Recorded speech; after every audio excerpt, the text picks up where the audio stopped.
What is up, guys? Welcome to Pro Fight Picks. My name is Valentin and today we're gonna take a look at the UFC Fight Night Cannonier versus Gastelum, which actually takes place on August 21st, which is this Saturday.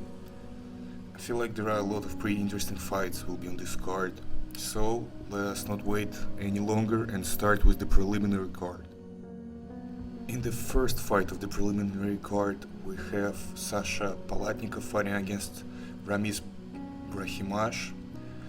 Basically, Ramis made his UFC debut at November's UFC on ESPN 17, where he actually lost by TKO to Max Griffin.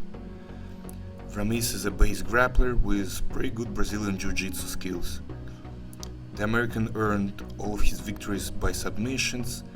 One of the 3 defeats he suffered was actually by knockout, which actually was a doctor's stoppage. So moving on to his opponent, Palatnikov won his debut fight at the UFC by knockout against Luis Koske, and then lost by submission to Impe Kasanganay. It actually was a pretty good win for Impe. Palatnikov is a striker with good boxing and Muay Thai skills. On the feet, he's a lot better than on the ground. He earned half of his victories by knockout. Sasha suffered all 3 losses in his career inside the distance, 2 of them by knockout. Palatnikov's weak ground game can play a cruel joke with him in this confrontation with a technical grappler. Sasha is unlikely to hurt Ramis with his strikes, and on the ground he will probably lose to the American. Ramis' victory by submission or by decision is seen as the most likely outcome, so I pick him to win this fight.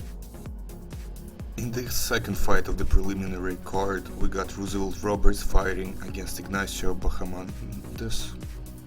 In the UFC, Roberts won 4 fights in 7 bouts. His last fight against Kevin Crum was declared no contest. Roberts actually has a brown belt in Brazilian Jiu-Jitsu and pretty good grappling skills. Also, in the arsenal of the American there is a powerful punch, but in the UFC he has never won by knockout. In terms of losses, Roberts lost more often by submissions in his career. Bahamondes, his opponent, made his UFC debut in April this year actually, and unfortunately for him, he lost the fight by split decision to John Makdisi. Bahamondes is an outspoken striker who prefers to fight on the feet.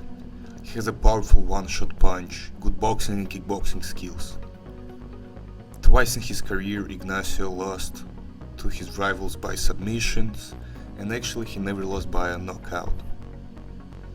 So moving on to the prediction for this fight, I think that by neutralizing the punching power of Bahamondes, Roberts will try to realize his superiority in grappling skills.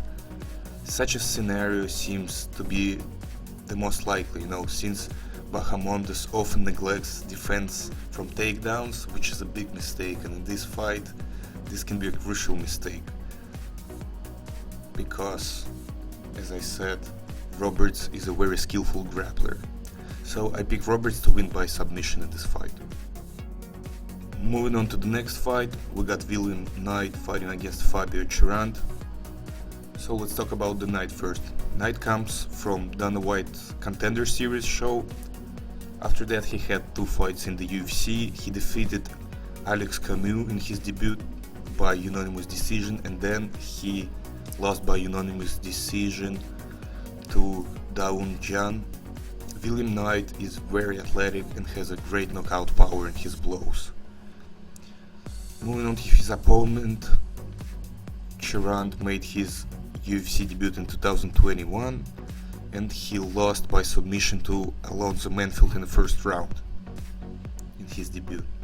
So Fabio showed himself well on the ground, but since he lost his debut fight by submission, and it was a pretty strange submission. No, it was a good submission, but he got cut super easily there.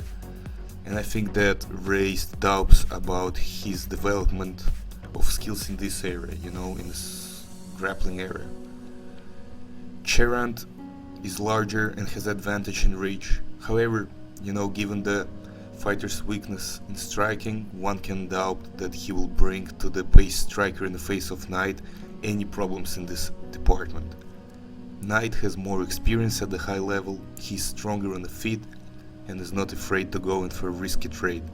As for Charant, it's kinda difficult to assess his level in one fight, the one we saw, but so far he has not stood out with anything special, so I pick William Knight to win in this fight, either by KO or decision.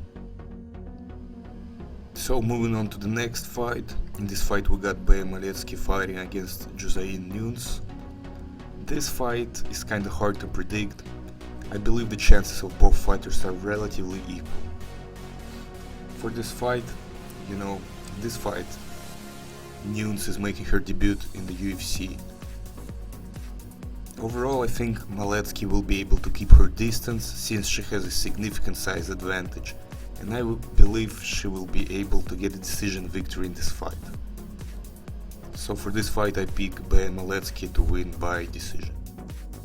Moving on to the next fight, we got Kelleher fighting against Domingo Pilarte. I think it's gonna be a great fight. I'm always super excited for Kelleher's fights. So, in the UFC, Kelleher fought a total of 11 times, earning 6 wins and 5 defeats. His most significant achievement was the victory over Renan Barao. Dan Bryan lost his last fight to Ricky Simon by decision. Kelleher has a brown Brazilian Jiu-Jitsu belt and prefers to fight on the ground. At the same time, he has a powerful punch and has repeatedly earned knockout victories in his career. Bryan holds the punch well. He has only one defeat by knockout, and this is a good trait to have. But more often he loses to his opponents by submission. Moving on to his opponent, at the time of signing the contract with the UFC, Pilarte had a record of 8-1, which is a pretty good record, I would say. But in the elite promotion he started with a defeat to Filippo Colares, and Domingo's second fight against Josie Nunes was declared no contest. Pilarte is a versatile fighter with a good grappling base and decent stand-up skills. He earned most of his victories inside of distance, although the level of opposition was not too high, so it's kinda hard to assess his performance, how he gonna perform on the highest level in UFC.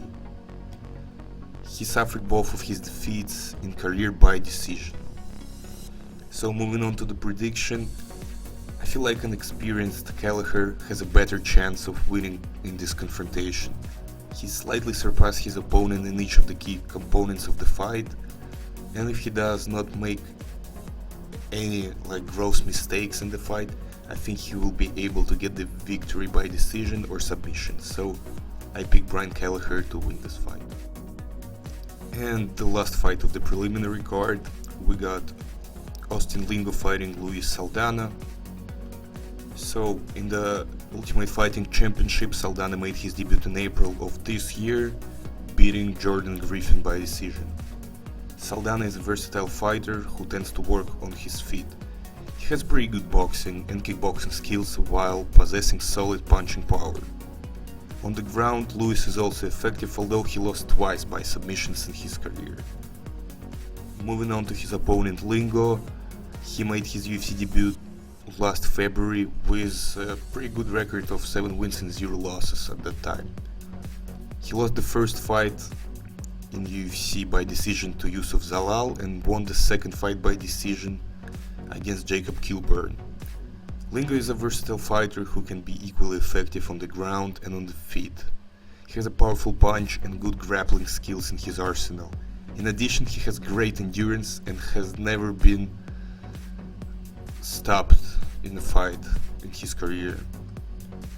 So if Lingo fails to impress his more experienced opponent with striking power or high quality ground game, then he will lose by decision. Saldana is not the obvious favorite in this pair, but his experience can be crucial. So I feel like unless something happens and Lingo knocks out or submits Saldana, then Saldana's victory by decision is seen as the most likely outcome, so I pick Saldana to win by decision in this fight. Let me know what are your thoughts and picks for this preliminary card in the comment section below. In the next video I will talk about the main card and make my predictions.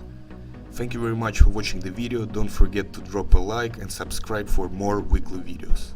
I'll see you guys soon.